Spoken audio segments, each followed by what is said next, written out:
as he goes from government, we should say he goes, in my view, with no stain of impropriety against him whatever. Blunkett's gone, but was he hounded out unfairly or the victim of his own folly?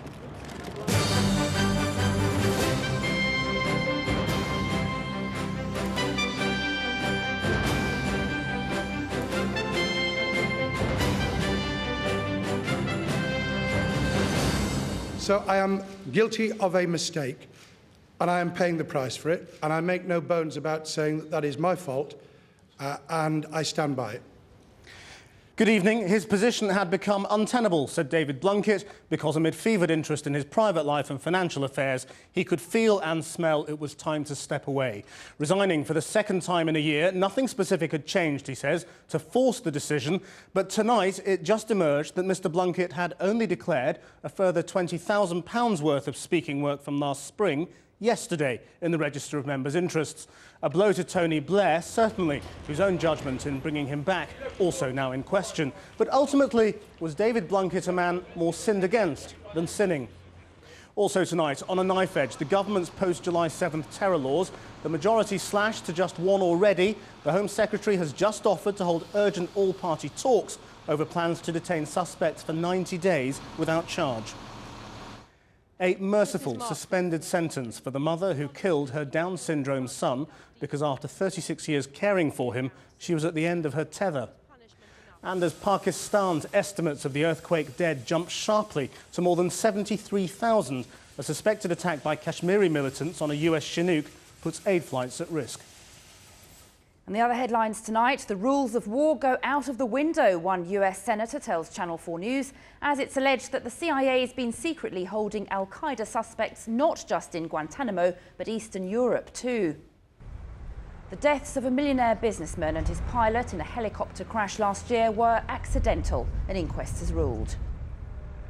And how crowds walking at random suddenly fell into step, causing the famous wobble that closed London's Millennium Bridge.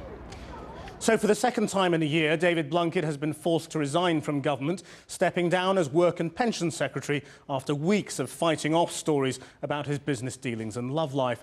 And in the last half hour, it's emerged that Mr Blunkett was also late in officially registering speaking fees totalling up to £20,000. In a valedictory press conference, Mr Blunkett admitted making a mistake and said he was paying the price. Tony Blair went out of his way to describe his former colleague as a decent and honourable man. But the Conservatives said it all showed Mr Blair's authority is hemorrhaging. Our political editor, Gary Gibbon, reports. When you've been in politics as long as I have, you can smell and feel when it is right to step away. David Blunkett says this morning he realised his ministerial career was over. He insists the facts hadn't changed, there were no new revelations to come out. He'd just decided that his breaches of the ministerial code were damaging the government. Tony asked me to stay. It became clear when I came out of Downing Street, on the return to and when I was in Portcullis House, that that was not tenable. And so I went back to Downing Street and reluctantly told him that in the interests of the government, in clearing the decks, in ensuring that people know that whatever we've done, no matter what it is, if it is wrong, then we should step aside. And that is what I've done. In their meeting, Tony Blair told David Blunkett he still believed he hadn't committed a sackable offence. Mr Blunkett said he'd think about it all and nipped across the road to give evidence to the Pensions Select Committee. But meanwhile, that committee chairman had been told by the Whip's office and civil servants that Mr Blunkett had already resigned. He cancelled the meeting and Mr Blunkett arrived to an empty room. It appears at that point, as I understand it, he had not actually resigned. Now, whether there was an agreement that he was going to resign or whether he changed his mind, I don't know. And it was very, very confusing this morning. And we were operating on second-hand information, but you would expect officials from his department to know what was happening. So Mr Blunkett then had a second meeting with Mr Blair at number 10, where he formally resigned.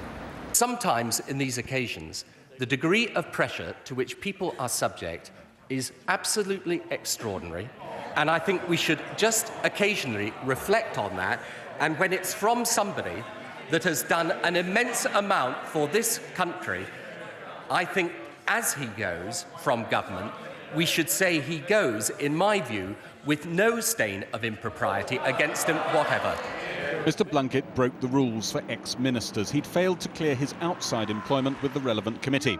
Mr Blair may yet again have underestimated the scale of the problem these kinds of stories present. As far as Blair was concerned, he wanted to know, was there something fundamentally wrong here? Was there a conflict of interest? Having established there wasn't, he was not interested in the rest of the process stuff. The problem is our system works on process, and the bar of standards in public life has gone up immeasurably in the last 10 years. We've now got all this regulation. We've got armies of ethical watchdogs. The Conservatives were quick to say the Prime Minister was looking more isolated, a third-term leader in a hurry, losing his allies and authority. I quite understand why the Prime Minister's judgment in these last few days has been awry. I can entirely sympathise with his desire to cling on to the right honourable gentleman, the member for Sheffield Brightside. Isn't it a fact that he was one of the Prime Minister's last remaining allies in the Cabinet?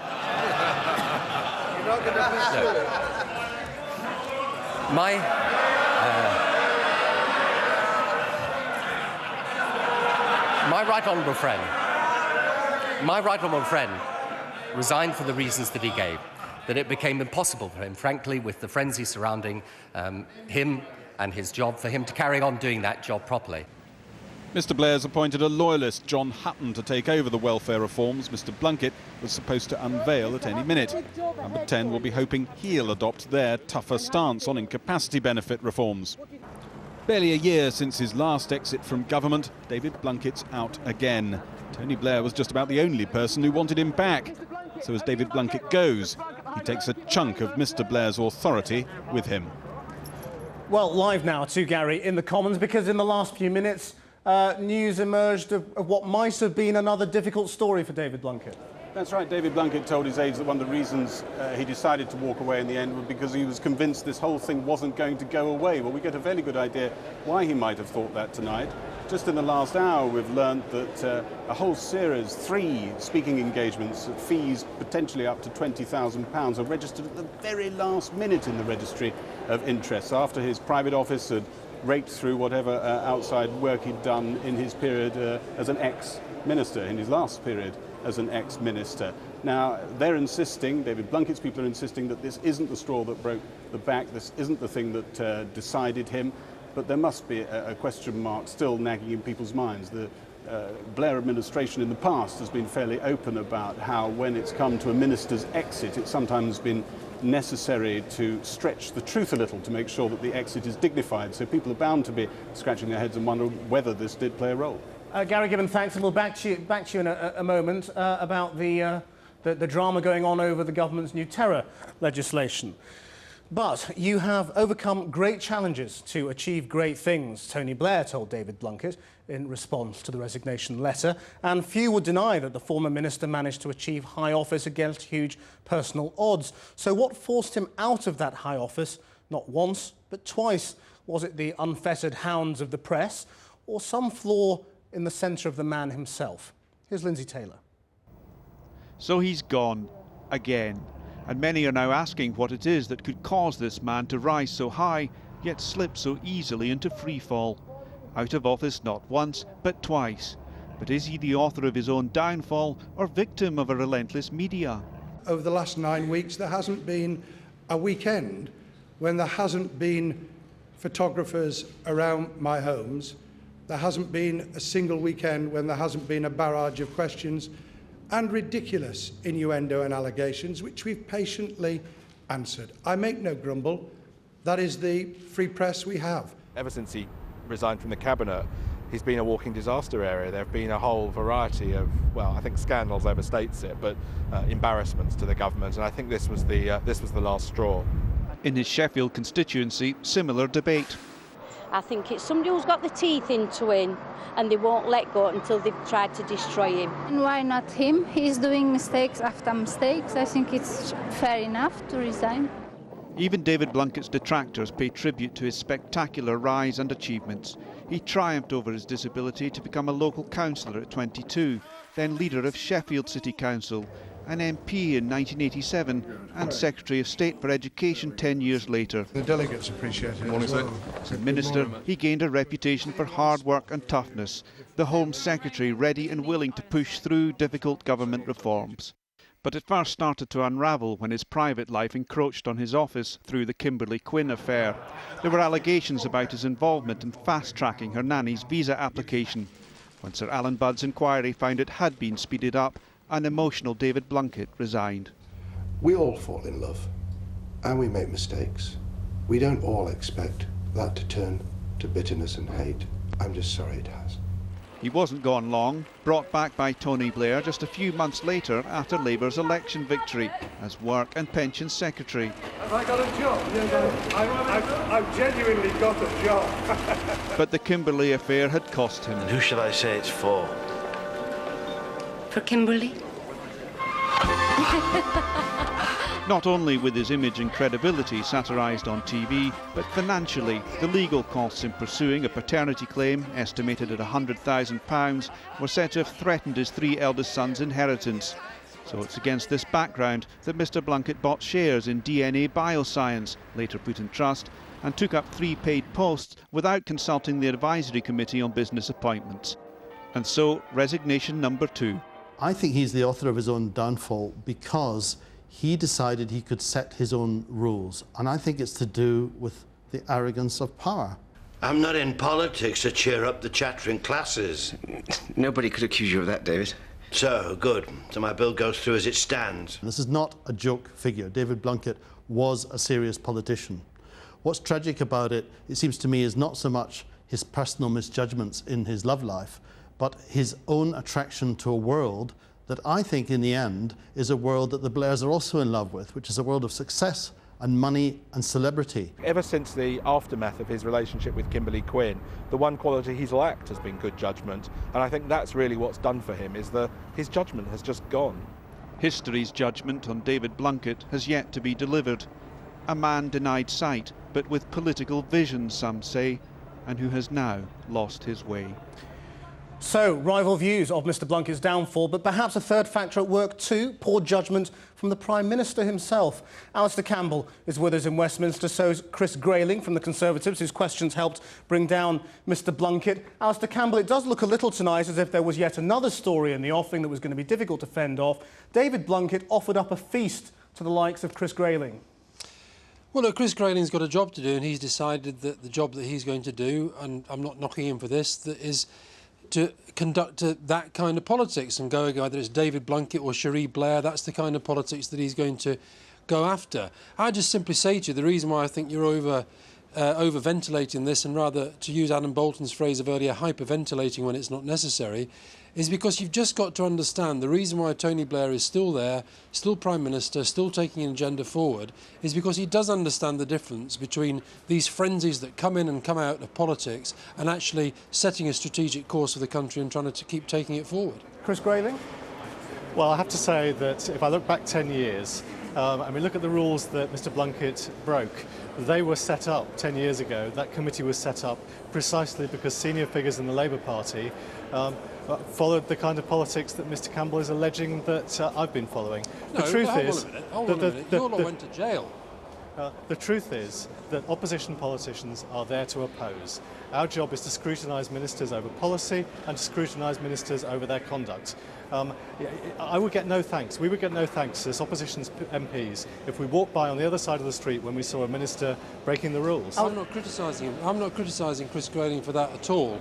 I'm simply saying that this is, whether we like it or not, I don't think we can disagree on this. This is one of those media frenzies that sort of happens. I think if David were to sort of look deep into himself, he would say that probably deep down the reason that he's gone is because he's attracted this kind of frenzy to himself once too often. But there was he's something decided to go. be I'm not saying in a there frenzy wasn't. over, wasn't there? I mean, yes, he kept there was. offering things up that he'd done wrong. I'm not disputing that, but look, let's just go back to your report a minute ago. You had 2 people there kind of dancing on his political grave, in part because there's a vested interest at play for them. One who's got a play to promote, the other's got a book to promote.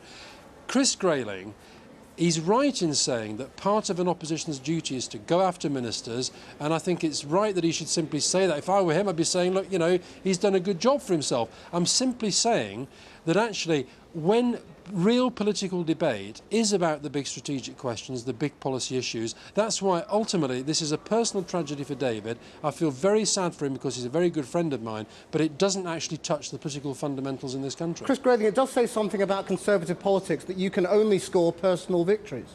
Well, I don't think that's right at all. If you look at what's happened in the House of Commons this afternoon, in debate over the terrorism bill, a real issue if ever there was one, the government's majority has been reduced to one because it was putting forward proposals that we on our side of the House opposed strongly and that Labour MPs themselves also opposed strongly. So you've had a mix today. Yes, there's been the personality side of things, the unfortunate issues around Mr Blunkett, and I've been saying all day and I'll say again, I think in many ways, although I've contributed to Mr Blunkett's downfall, I think it's sad that his career has ended in this way. Oh, he's achieved an awful lot. You've been begging for him to resign. He's been a distinguished politician. He's overcome great adversity. He should have gone because he made mistakes, he made tactical errors, he broke the ministerial code. That doesn't mean one doesn't pay tribute to him for what he has achieved. Yeah, she'll be sending him a bottle of whiskey round later as well, I suppose. Isn't the point that you have been going around repeating the allegations that David Blunkett had meetings with this DNA company that he now says categorically he didn't? Do you accept him at his word? Mr Blunkett has not said that he didn't have meetings. What he said, and I've always accepted, that he didn't make representations to the government on behalf of the company as a minister. I've never argued that, nor have I actually called for Mr Blunkett's resignation. What I've said is that serious allegations were made about private meetings, which Mr Blunkett has never denied, and I did write to him asking about this. He didn't deny that the meetings had taken place. All I've ever said is that there should have been an inquiry into what happened. Isn't there a serious question for Tony Blair here? I mean, his judgment too has got to be flawed, taking on this man and backing him to the hilt, and not sacking him when he did make mistakes. Look, Tony Blair is a pretty good judgment of people, has got pretty good judgment of people, and David Blunkett is somebody that not just Tony Blair, but a lot of people in the government, a lot of people outside the government know and have a lot of respect for. David was an excellent education secretary, one of the best. I think in relation to his time at the Home Office, it was a particularly difficult time. He did it very, very well, but then he got caught up in some of these personal issues that your previous package highlighted. And I think David would admit that subsequent to that, in his time at Work and Pensions, he's had a very, very difficult time. But look, I really wish Chris Grathing would just be honest and say that he has sort of, conducted this kind of campaign against David. David is gone, but let's stop pretending that, that is the heart of our political debate. That is what our political debate should all be about. And if he wants to go down that road, Mr Grathing I'm talking about, I mean, I think some of the stuff that he's done in relation to the Prime Minister's wife, for example, has just been, it's the sort of stuff that in the 70s and 80s, junior backbenchers used to get their rocks off on. The idea that that is what a Conservative top front bencher should be doing. And I think it's interesting, you look at the Conservative leadership election, there's been nothing on policy. It's been like a little sort of PR beauty contest. Let's not get into that, but let me give Chris Grathing a final, it's about what they want politics to be. Well, I think that the job of an opposition is to oppose. We have opposed over the terrorism bill, we've opposed over misjudgments and, frankly, misdoings in terms of breach of the ministerial code by government ministers. I make no apology for that. Sometimes in the last few years, the Conservative Party has been criticised for not opposing. I won't take criticism now when we do. All right. Chris Grathing, Alistair Campbell, thanks both. Thank you. Well, as we're on air, MPs are voting on the government's controversial terror bill. And with the government's majority already slashed to a single vote on one proposal, the Home Secretary has just handed his critics a key concession, offering to hold urgent all-party talks on plans to detain terror suspects for 90 days without charge. Mr Clark said he wanted to reach consensus on the issue. One Labour backbencher immediately offered to withdraw his rebel amendment. Our Home Affairs correspondent Simon Israel has the latest. It took police 56 days to complete the search of this rubbish dump in West Yorkshire, which is the size of 8 Olympic swimming pools. They were looking for scraps of paper and other clues thrown away by the 4 who carried out the July 7 suicide bombings. This very search, the police argue, is proof of just how long it takes to gather evidence in such cases, and so justifies the 90-day detention period for terror suspects. In a newspaper article today, the Metropolitan Police Commissioner was blatant in urging MPs to vote for it. He claimed other attacks have recently been prevented, although Scotland Yard would not be specific about when or where. But the response in the Commons among opposition MPs and Labour backbenchers was to question the need and the rationale.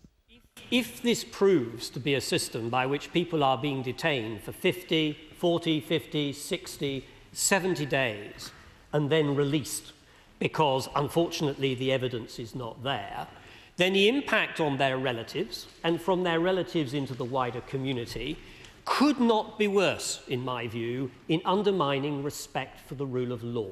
There seems to be no example in the last 2 years of any one case where an extension would have been justified to 90 days. To simply say, well, we will agree because the police have asked for it, and leave it at that, doesn't seem to me to be right and not fulfilling the functions of a House of Commons. With a sniff of compromise in the air, Mr Winnock urged the Home Secretary to accept a maximum of 28 days. Mr Clark's response was not outright rejection, but an appeal for more time. And my proposal, which I would ask my honourable friend for Walsall North to accept if he was ready to, is that we engage in urgent discussions with colleagues on all sides of the House to see if we can reach consensus on a figure beyond 14 days. So Parliament has ended up doing just what the independent reviewer of terror laws advised against, holding a Dutch auction on how long police will be able to detain terror suspects in investigations in the future. So back to our political editor Gary Gibbons, still in the central lobby. How big a climb down is this from the government? It's quite a significant one. It was only lunchtime at Prime Minister's questions that Tony Blair was nailing his colours yet again to the 90 days. In many ways, on this bill, as on some of the other reforms that he's talking about, he's if not a solitary voice, quite a lonely voice in the Labour Party. There are many people who are opposed to this. I think if it had been pushed to a vote, they would have lost it, although the Chief Whip denies that. I think if you look at other areas, health reform, welfare reform, the stuff that David Blunkett was going to be working on, education, Tony Blair looks increasingly isolated. Now take this and the loss of David Blunkett. How bad a day has it been for Tony Blair longer term? It is a bad day for those reasons, really, and the additional one with David Blunkett is that Tony Blair put a lot of his authority staked a lot of his authority on bringing David Blunkett back into government, as he did with Peter Mandelson.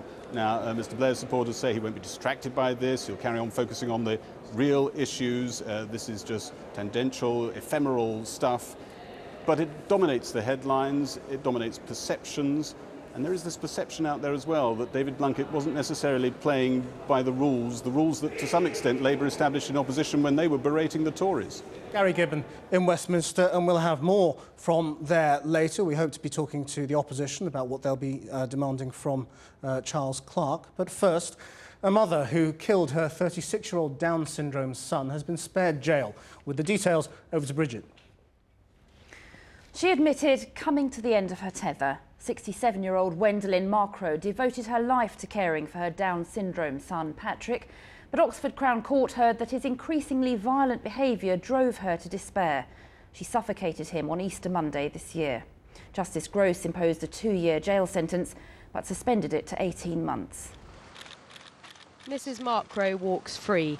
The knowledge that she'd killed a son she loved deeply and cared for through severe Down syndrome and autism was punishment enough, said the judge, and will be with her for the rest of her life.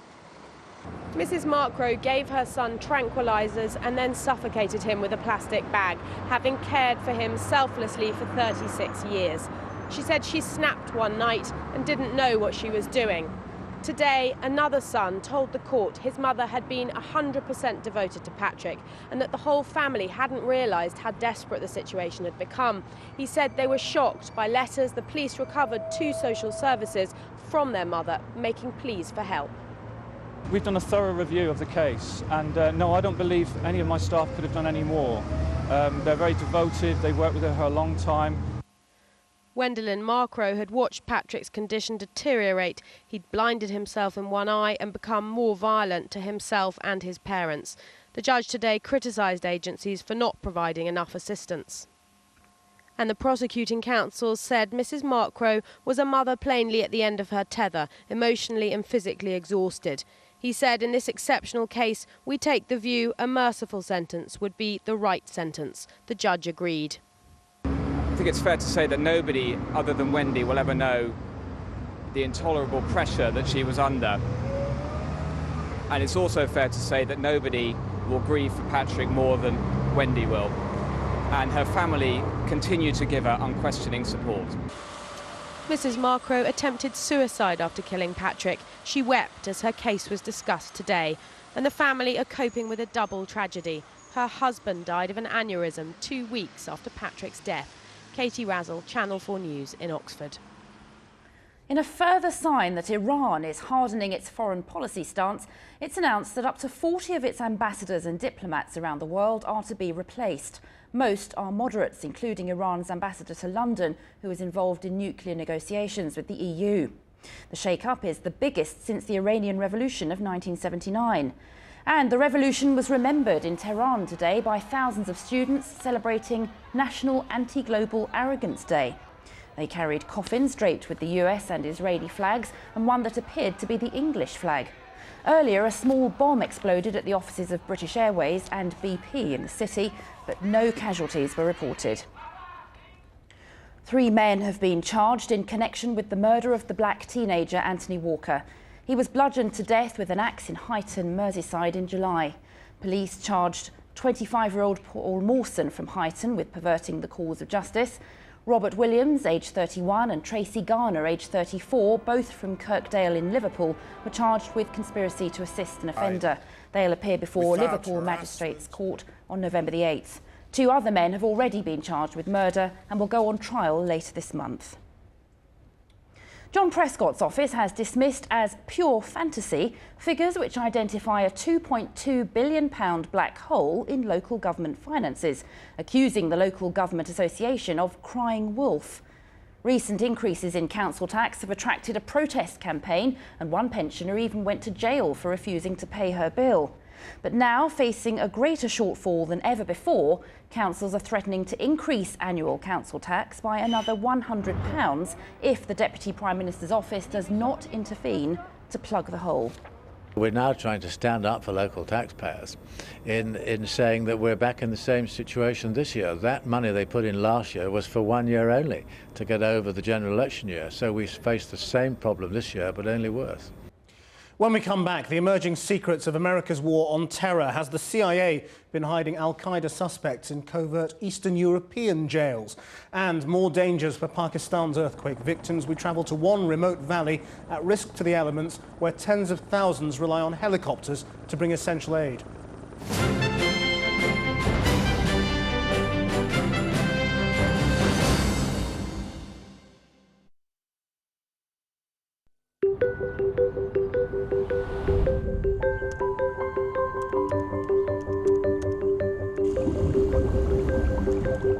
Only at BA.com can you check in online and print your own boarding pass, so you'll never have to queue at check-in again. Choose your seat, change your booking, find hire cars and hotels. So whether you're flying on holiday or on business, start your journey at BA.com.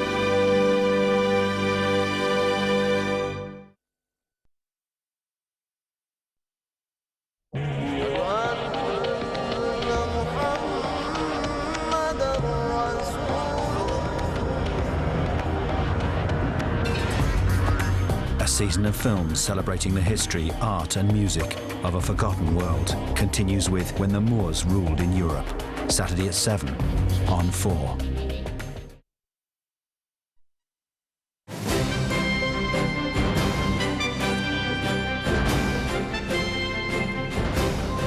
Welcome back. More than 73,000 people died in the Pakistan earthquake, the country's authorities said today. That's a sharp increase from earlier estimates of around 58,000. Officials have warned that many more people could die despite the continuing aid effort, and there's uncertainty over the future of relief flights by the US military after reports that one of their helicopters was fired at by Kashmiri militants. Our Foreign Affairs correspondent Jonathan Miller travelled with Pakistan's army to the people of the remote Alai Valley who, like more than 200,000 others, remain cut off, reliant on helicopters, in particular Chinooks, for vital aid. The UN said that what was needed was a relief mission on the scale of the Berlin airlift, an air armada. but there are still nowhere near enough helicopters to cover the 18,000 square miles of shattered villages. The vanguard of the earthquake fleet, though, the Chinook, the heavy lifter, heaving 6 tons or more of tents and blankets to high-up hilltop villages. The 17 US Chinooks have flown 1,000 missions now. The British ones are flying 4 long sorties each a day. Aircrew delivering survival packs are those best placed to assess the scale of this disaster. They see the desperation daily. And as the official body count rose again today to 73,000, still the very real fear that this will soar again unless sufficient shelter can be flown to survivors before the blizzards come. Still 200,000 unreached people. Yet 11 a.m. today at Chaklala Air Base near Islamabad, and not even a hint of urgency. The Brits had come and gone, but not a single US helicopter to be seen. American commanders blamed the heat haze and stormy weather in the mountains. Real reason? Yesterday afternoon, a US Chinook returning from Kashmir reported being fired on by a rocket-propelled grenade. Wry smiles and skepticism levelled at the claim, but senior US officers are sticking to their guns. This is frontier territory, they say. There are hostiles down there. A joint US-Pakistan investigation's underway. The troops on ground immediately cordoned the area. They carried out search, and the evidence that they found was that at that time there were engineers, army engineers working on the road, clearing the slides, and there was a dynamite explosion that kicked up the dust, and probably that must have been misunderstood by the pilot as a RPG fire. Well, say the Americans, these guys do know RPG fire when they see it. Turns out the Chinook in question was hot in from the war on terror in next-door Afghanistan. They've lost 2 to RPGs in recent months.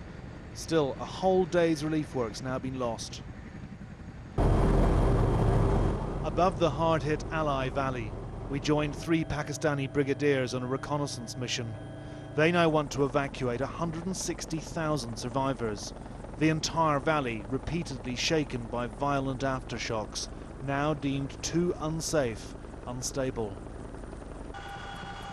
By late afternoon, the US Chinooks were being sent on short missions to safe destinations. We hitched a ride on one of the ones in from Afghanistan. But even this routine flight went awry. Storm clouds forced a U-turn. Such weather, they say, a harbinger of winter. Whether that big bang down below was or was not what the US helicopter crew alleged, today's survival packs and tents and blankets did not make it to the places that only those Chinooks can go, and to people desperately in need of help. With bad weather already closing in up north, and the Americans unable or unwilling to fly beyond the big bases, today it seems was a taste of things to come, when severe weather really does set in, and when the window of opportunity slams shut. Jonathan Miller, Channel 4 News, Islamabad. You're watching Channel 4 News. It's just gone 7:30. Our main headlines tonight. David Blunkett has resigned from the government for the second time in a year, admitting he made a mistake and would pay the price.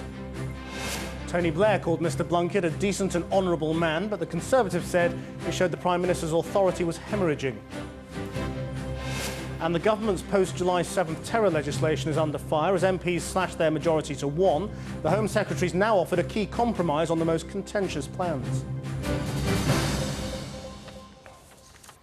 Not Stalinist detention camps, but the latest front in the war on terror. Secret CIA black sites with scant regard for international safeguards prohibiting torture. Human rights groups have long claimed they must exist. President Bush admitting on record the US holds high-value detainees, refusing to say where. But now, some of the alleged locations have been leaked. Eastern Europe. And as one leading Republican senator tells Channel 4 News, most of the rules of war have gone out of the window. Here's our Washington correspondent, Jonathan Rugman. We know about Guantanamo, we know about Abu Ghraib, but more details today on a system of secret prisons used by the CIA where Al-Qaeda fighters can be interrogated beyond the confines of international law.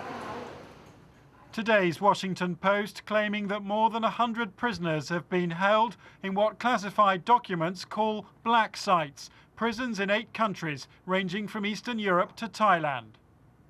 This system is completely secret. We know nothing really about how it operates, and in fact, its existence is known only to a handful of U.S. officials. Those officials quoted as saying that White House lawyers approved the program, but that the CIA is increasingly debating the morality and legality of its detention system. Among the 30 al-Qaeda leaders believed to have passed through the CIA's hands, Ramzi bin al-Shibh, said to have been al-Qaeda's top recruiter and trainer, Khalid Sheikh Mohammed, formerly bin Laden's number 3, and Abu Zubaydah, a former head of al-Qaeda operations. Our people have done a really good job of hauling in a lot of the key operators. Khalid Sheikh Mohammed, Abu Zubaydah, Ramzi al-Shibh, or whatever the guy's name was. Sorry, Ramzi, if I got it wrong. Today, Mr. Bush's spokesman refused to comment, as did the CIA, yet one former president mounting an unusually blunt attack. Then the insistence by our government that the CIA or others have the right to torture prisoners in Guantanamo and around the world is just one indication of what this administration has done that's a radical departure. From the beginning, they've set out that they absolutely need to be able to keep people in secret, interrogate them in secret, and have no oversight. So this is just another chapter in that story. The CIA program for al-Qaeda suspects reportedly kept secret from most US senators, but not from the chairman of the Senate's Intelligence Committee, who told me that as long as there's no torture, the usual rules of war don't apply. When you're in a war against the kind of adversary that we have now, an absolutist religious jihad where they're right, we're wrong, they think of you as dust, you don't exist, you don't have any moral value, most of the rules of war go out the window. Human rights groups claim Poland and Romania may have housed CIA suspects. Today, Russia, Bulgaria and Thailand denied any involvement. Human rights lawyers say they believe the British territory of Diego Garcia in the Indian Ocean is being used by the Americans. But the Foreign Office says the Americans have repeatedly assured them that the island has never been used to interrogate suspected terrorists.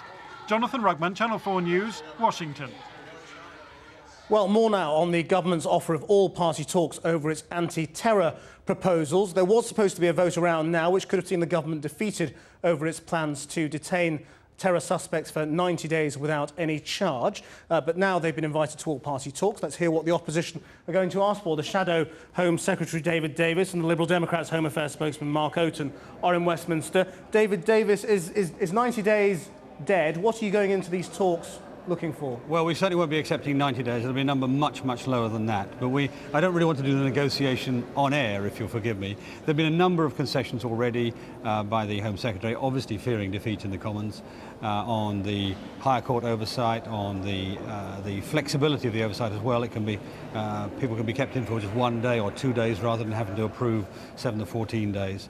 Those sorts of things are already on the table, and we and the Liberals will be talking to them about what the minimum length of time they need is, because we still have yet to be persuaded that anything like 90 days is at all necessary. Do you agree with Mark Oaten's idea that the police should be charging them with lesser offences to buy themselves some time? There are easy ways to keep people in custody, aren't there? Well, if that's appropriate, if they have committed those lesser offences, bear in mind that this bill, one of the good parts of this bill is something that both the Conservatives and the Liberals promoted, and that is acts preparatory to terrorism. Well, if somebody's been involved in a conspiracy to a terrorist act and you haven't actually quite got the final data on the full terrorist act, you may well be able to catch them on the lower order crimes. Other things, such as withholding encryption keys, are also criminal offences.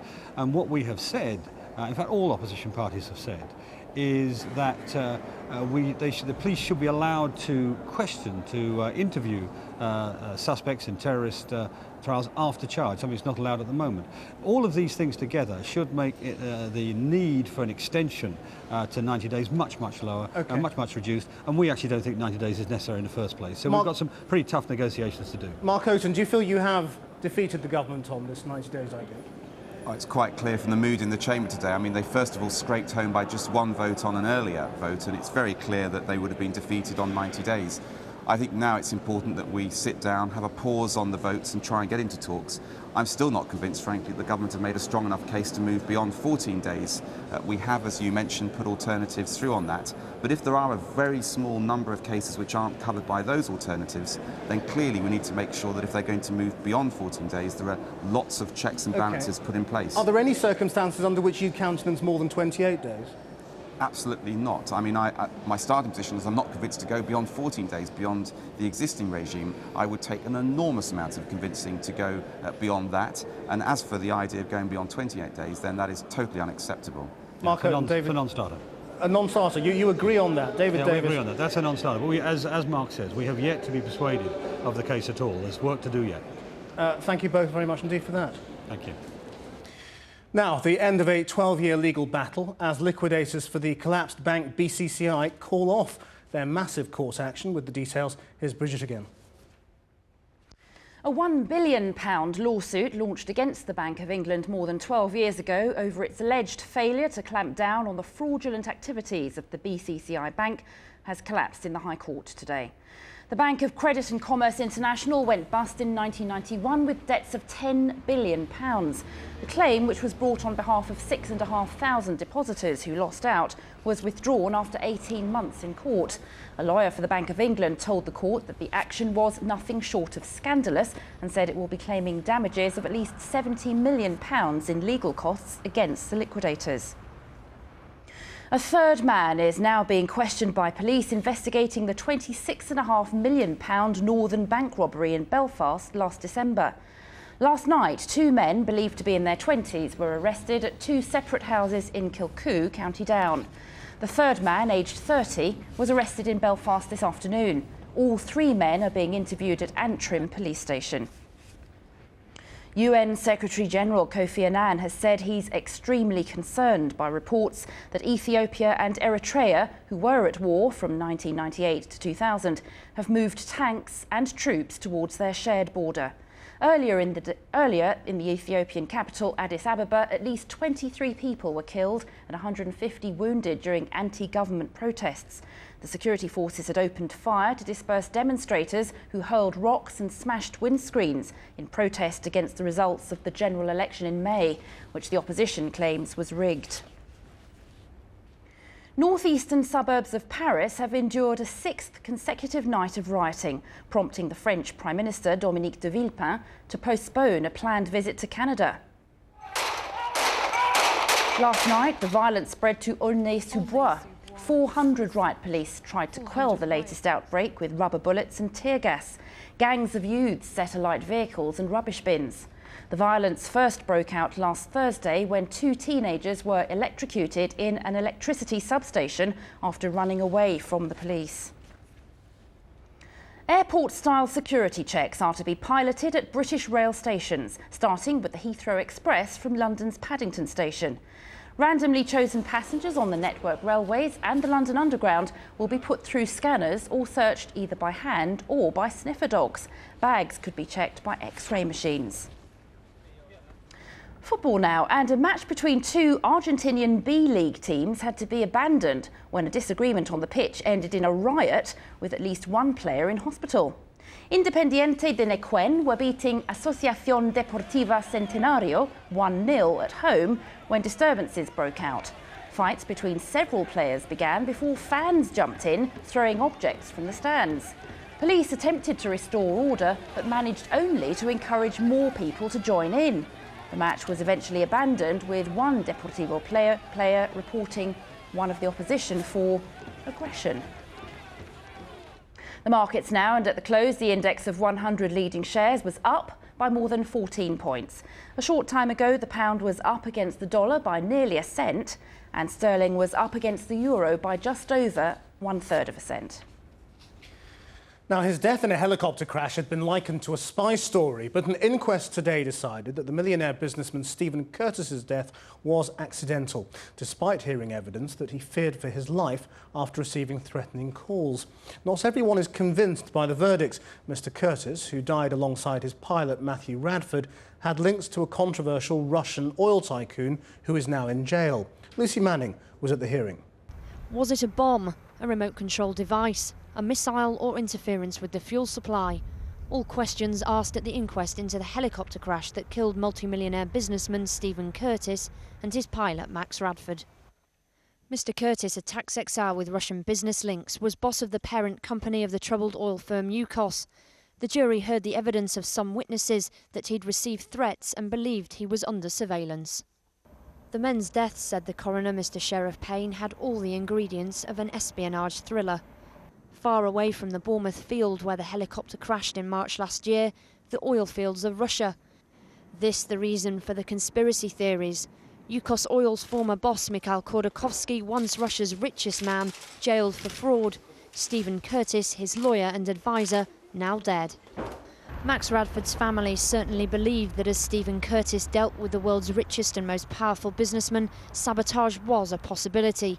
To their dismay, the jury decided their son's death was an accident.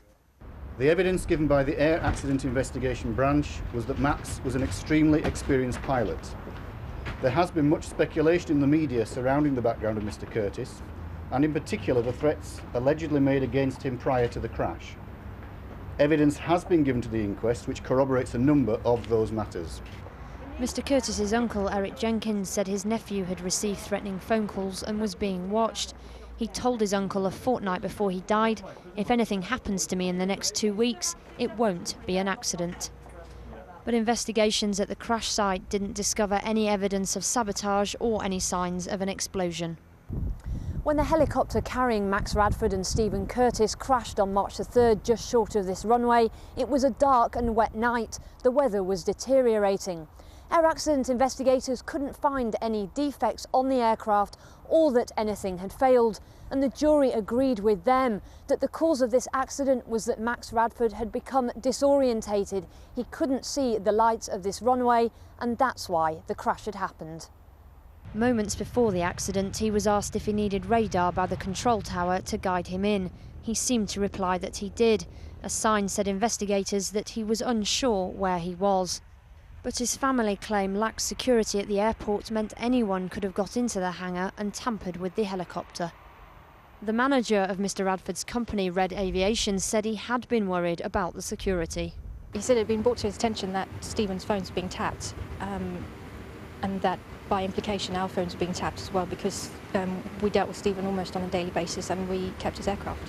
And he said that security needed to be improved at the air hangar? Specifically around the helicopter, yes.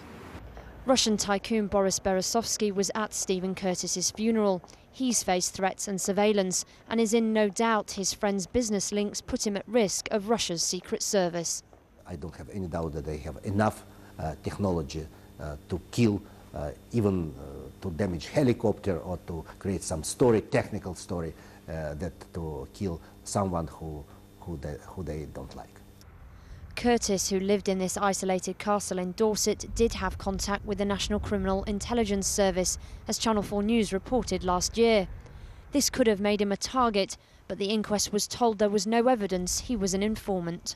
His wife said in a statement that despite what other family members had said, her husband had never feared for his life. But some of his friends and the pilot's family are still convinced the crash was more than just an accident. Lucy Manning, Channel 4 News, Bournemouth. When we come back, what turned London's Millennium Bridge into a wobbly disaster?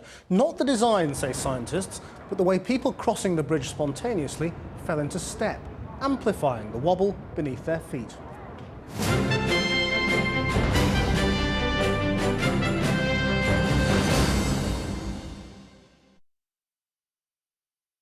I called Norwich Union Direct to quote me happy on my car insurance, so it was quite reassuring when I ran into an old pal in town.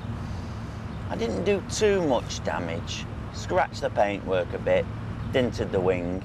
Call 0800 888 777 and let Norwich Union Direct quote you happy. House of Fraser are taking up to 25% off thousands of items. So get down to the one-day spectacular tomorrow, before everything goes. New on DVD.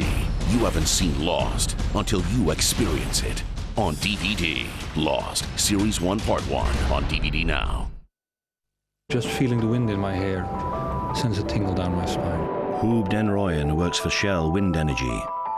He's intrigued by what he believes is a never-ending source of pollution-free power. You might be tempted to call him a modern-day Don Quixote, forever tilting at windmills. Yet harnessing the wind has the potential to provide some 20% of the world's energy. Not quite as free as air, but just as plentiful. He said he was a spy. He wore expensive clothes, he wore Rolex watches. For 10 years, Robert Hendy Freegard trapped 7 people into his fantasy. I ended up being a robot, doing everything as and when Robert wanted. How did he get away with it? The simple truth is, I wanted to believe him. The Spy Who Conned Me, Tuesday at 10 on 4.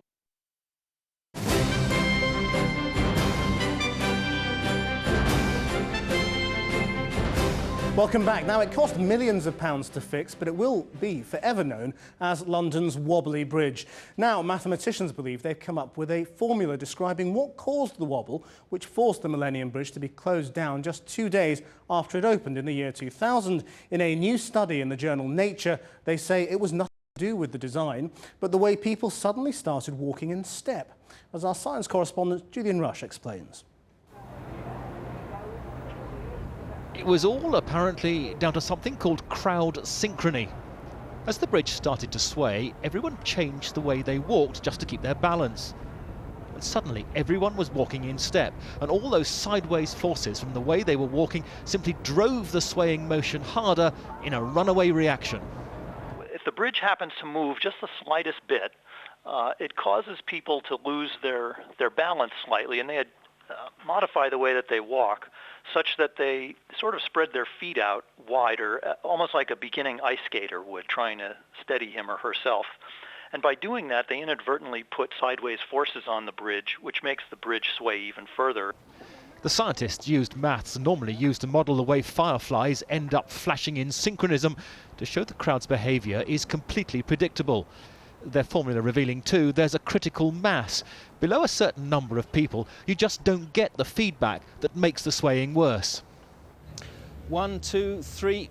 No, on a wet Wednesday evening in November, there's not much chance of the number of people on this bridge reaching that critical mass, which here is about 160 people. Pity, though, the engineers didn't know this formula when they designed it. It would have saved them the £5 million it cost to put the problem right. Here is the prediction that we made for the critical number of people that would cause a bridge span to wobble. What's this? A different formula? The bridge designers came up with theirs as they designed the damping mechanism that's now been fitted to the bridge.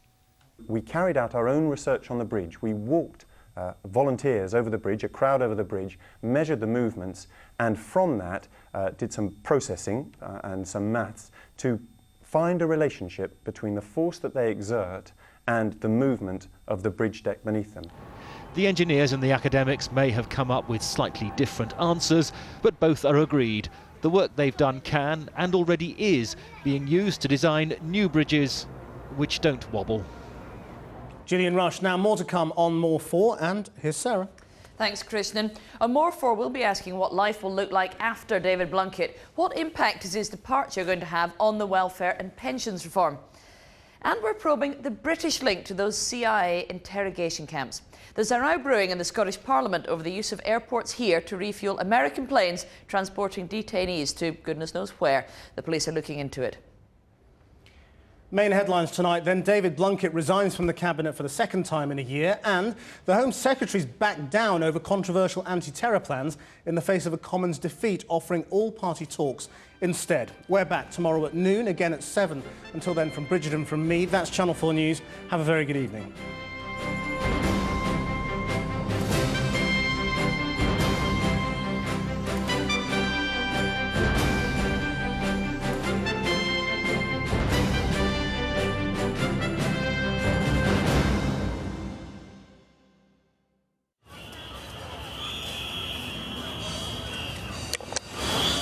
Channel 4 weather is sponsored by Expedia.co.uk. Create your perfect trip. Today's sequence shows plenty of cloud and showers spreading across many parts, some of those pretty heavy. Tonight there'll be further bands of heavy rain across the UK with the risk of localised flooding, and winds will become strong to gale force in the south. Temperatures should stay in double figures. Tomorrow will remain unsettled with more wet and very windy weather. Temperatures will peak around 16 Celsius, but it will feel much cooler in the wind and rain. Friday will bring some quieter conditions as the rain clears and the winds ease, followed by a mix of sunny spells and scattered showers. Saturday should be a promising day for England and Wales, but more cloud and rain for the northwest. Expedia.co.uk. Create your perfect trip. Foster care is when your mum can't look after you, nor can your dad, if you've got a dad and a mum. So they put you into foster care for a little while until your mum or your dad has recovered, and then they see if you can go back to your mum or dad. And if you can't, they'll try and look for another foster carer, and then you might get adopted to them. In a major two-part documentary, experience the adoption process through the eyes of the children at the heart of it. Wanted, New Mum and Dad, starting Thursday at 9 on 4. Admire the view from River Cottage in 5 minutes. First on 4, the Rory Peck Awards, honouring freelance cameramen and women who bring us stories from the world's most dangerous places. Tonight's programme contains scenes of war that some viewers may find distressing.